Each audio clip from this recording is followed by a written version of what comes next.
Have you ever wondered about the story behind some of the world's oldest family rivalries? Today, we're diving deep into one of the most foundational stories ever told, the tale of two brothers, Isaac and Ishmael.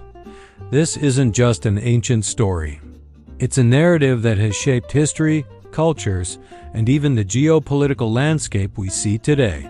So grab your coffee, get comfortable, and let's journey back in time to uncover the dramatic story of Abraham's two sons. Our story begins with a man named Abraham and his wife Sarah.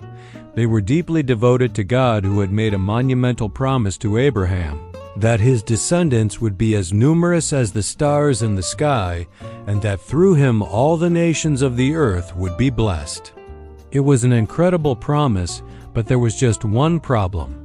Abraham and Sarah were getting older, and they had no children. Year after year, they waited, holding on to this promise, but the cradle remained empty.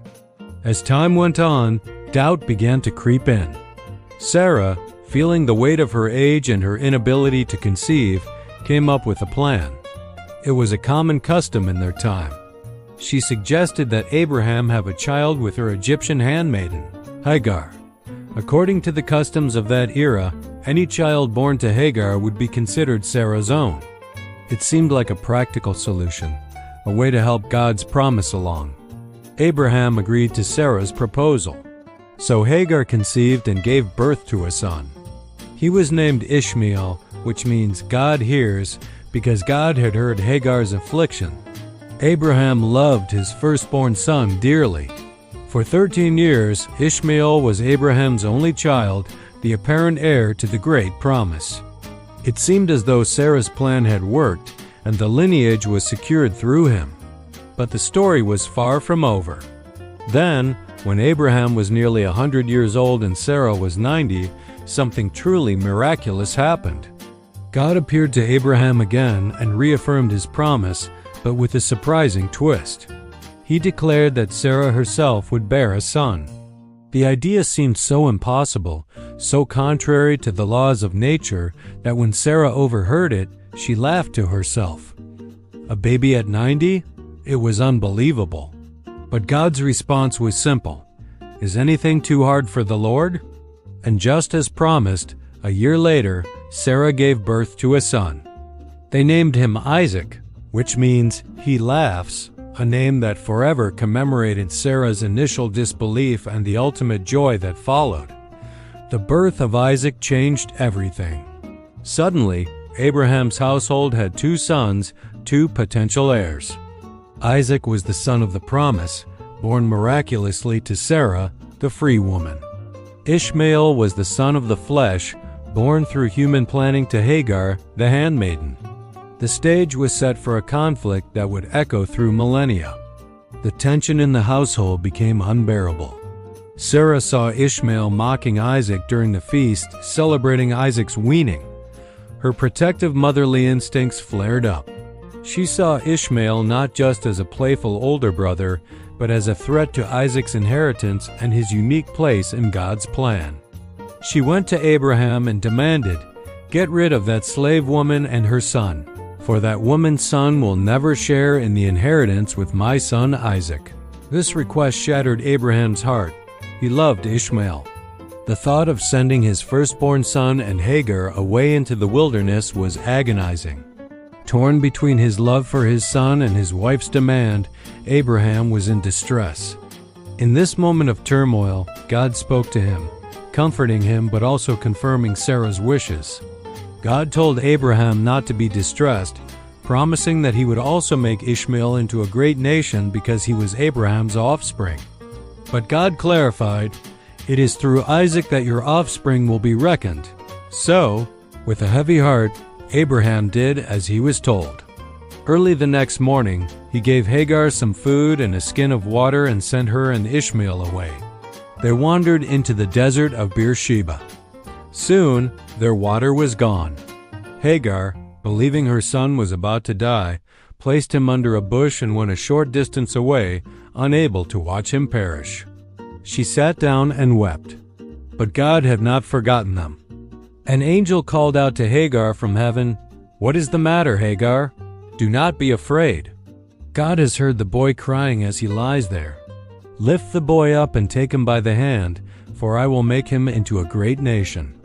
Then God opened her eyes, and she saw a well of water. They were saved. Ishmael grew up in the wilderness, becoming a skilled archer. He married a woman from Egypt, and as God promised, his descendants became a great and numerous people, traditionally considered the ancestors of the Arab nations. Meanwhile, Isaac remained with Abraham and Sarah. He was the child through whom the covenant promise would be passed down. He grew up, married Rebekah, and had 2 sons of his own, Jacob and Esau. Jacob, later renamed Israel, would go on to have 12 sons who became the progenitors of the 12 tribes of Israel. This is the line that leads directly to the nation of Israel and, in Christian belief, ultimately to the Messiah. So here we have it. 2 brothers, 1 father, but 2 very different destinies. Ishmael, the son of human effort, and Isaac, the son of the divine promise. Ishmael's story is one of survival, strength, and the founding of a great nation in the wilderness. Isaac's story is one of inheritance, covenant, and the continuation of a sacred lineage chosen by God. This separation wasn't just a family disagreement. It represents a fundamental divergence in history. The descendants of Ishmael and the descendants of Isaac would go on to build distinct cultures, religions, and empires. Their relationship, often marked by rivalry and conflict, has been a central theme throughout the history of the Middle East. What can we take away from this powerful story? One key lesson is about faith versus human effort. Sarah and Abraham tried to fulfill God's promise through their own means with Ishmael, but God's plan was always going to unfold in his own miraculous way through Isaac. It's a reminder that sometimes our best laid plans are not God's plans. It's also a story of God's boundless provision. Even when Hagar and Ishmael were cast out and faced death, God did not abandon them.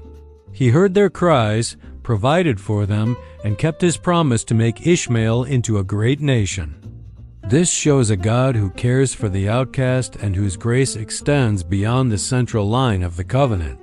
Finally, the story of Isaac and Ishmael sets the historical and spiritual backdrop for the complex relationship between Judaism, Christianity, and Islam, all of which trace their roots back to Abraham. Understanding this shared ancestry is crucial for understanding the world we live in today. It's a story of brotherhood, rivalry, divine promises, and human struggle that continues to resonate thousands of years later. It challenges us to look at our own lives and ask, where are we relying on our own strength, and where are we waiting on a promise? Thank you so much for joining me on this deep dive into the story of Isaac and Ishmael.